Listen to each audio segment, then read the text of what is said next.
जगत गुरु शंकराचार्य जी ने अपनी वाणी में संपूर्ण जगत के लोगों को स्वतंत्रता का भाव व्यक्त किया।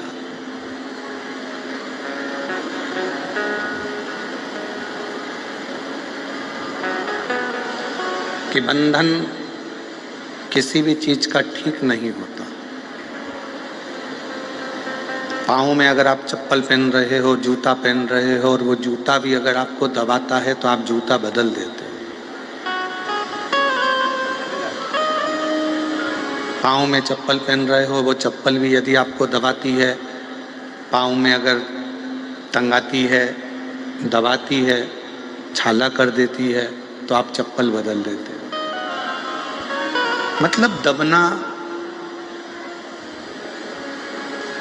और यही शिव तत्व कह रहा है कि हम जब जूते से नहीं दबते, चप्पल से नहीं दबते, कपड़ा यदि टंगाए तो हम कपड़ा छोड़कर दूसरा कपड़ा पहन लेते हैं, कपड़े से नहीं दबते, तो फिर इस संसार सागर में हम किससे दबे? कोई गलत काम मत करो जिंदगी में, केवल एक श्रेष्ठ कर्म करते करते अपनी जिंदगी को आगे बढ़ाओ।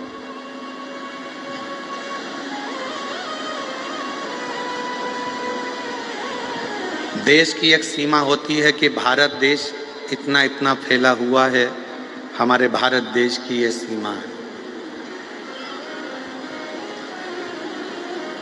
प्रदेश की एक सीमा होती है कि तेलंगाना यहाँ से लेकर वहाँ तक फैला हुआ है, इसके बाद में कर्नाटक लग जाएगा, उसके बाद में मध्य प्रदेश लग जाएगा, उसके बाद में उत्तर प्रदेश लग जाएगा, महाराष्ट्र लग जाएगा, राजस्थान लग जाएगा। एक जिले की भी सीमा होती है कि ये जिला यहाँ है। एक तहसील की भी सीमा होती है कि ये तहसील यहाँ से यहाँ तक है। एक पुलिस की भी सीमा होती है कि पुलिस अपने एरिया में दूसरे का एरिया लग गया, बॉर्डर पर कोई है तो वो कहता है कि इधर का है, वो कहता है केस उधर का है, वो कहता है इधर का है।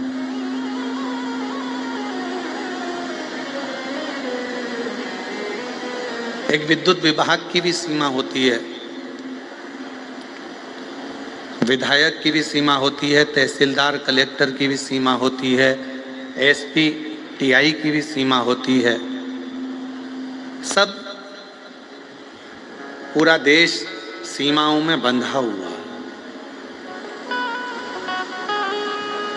सबकी सीमा होती है, पर मेरे शंकर भगवान की कोई सीमा नहीं है। जो जहां बैठकर पुकारता है मेरा शंकर वहां करुणा करने पहुंच जाए। मेरे शंकर भगवान, मेरे शिव, मेरे ओघड़दानी, मेरे शंभु, मेरे त्रिकालदर्शी, कैलाशी, अविनाशी शिव सीमाओं में नहीं बंधे हैं।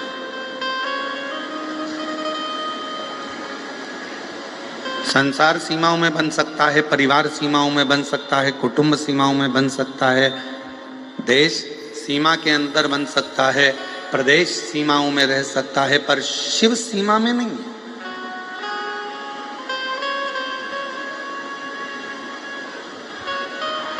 आज के जमाने में अगर विदेश की भूमि को भी खोदा जा रहा है तो उसमें से भी शिवलिंग निकल रहा है।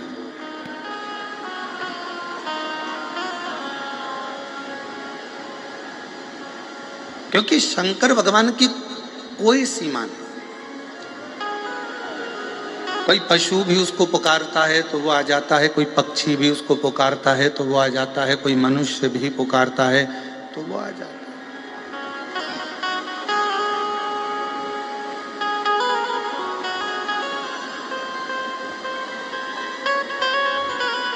सीमाओं में बंधा हुआ परमात्मा कभी नहीं होता। आप सभी ने श्रीमद् भागवत में गज और ग्रह की कथा सुनी होगी। एक मगर ने हाथी का पांव पकड़ लिया, हाथी ने सारे परिवार को बुलाया, कुटुंब को बुलाया, पर कोई आया नहीं। और ये हाथी की कथा नहीं है, ये अपनी भी कथा है। अंत समय में कोई तुम्हारा साथ देने वाला नहीं होगा, वेंटिलेटर पर अकेले होगे, आईसीयू के रूम में अकेले होगे, डॉक्टर सबको बाहर निकाल दे।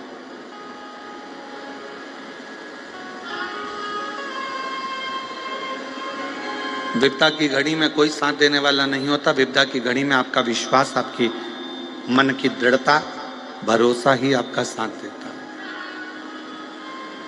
और अंत समय प्रभु आना पड़ेगा, वचन दिया तो निभाना पड़ेगा।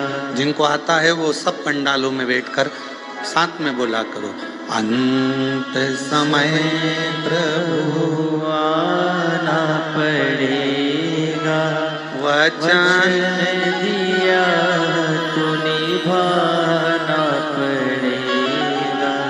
आए ना आए प्रभु कुटुंब कबीरा, अंत समय शिव आना पड़ेगा, अंत समय प्रभु आना पड़ेगा। कोई आएगा ना आएगा। गज और ग्रह की कथा कहती है, हाथी के पांव को मगर ने पकड़ लिया। हाथी के रिश्तेदार बहुत थे, कुटुंबी बहुत थे, सबने आवाज लगाया, हाथी ने पुकारा, सब आए। पानी के पास में आकर सब खड़े हो गए, पर हाथी का पांव छुड़ाने वाला कोई भी नहीं। अब कौन पुकारे, किसको पुकारे? वो हाथी। तब हाथी की बुद्धि, भगवान शिव की कृपा से कहीं हाथी की बुद्धि श्रेष्ठ हुई और हाथी ने भगवान नारायण को पुकारा।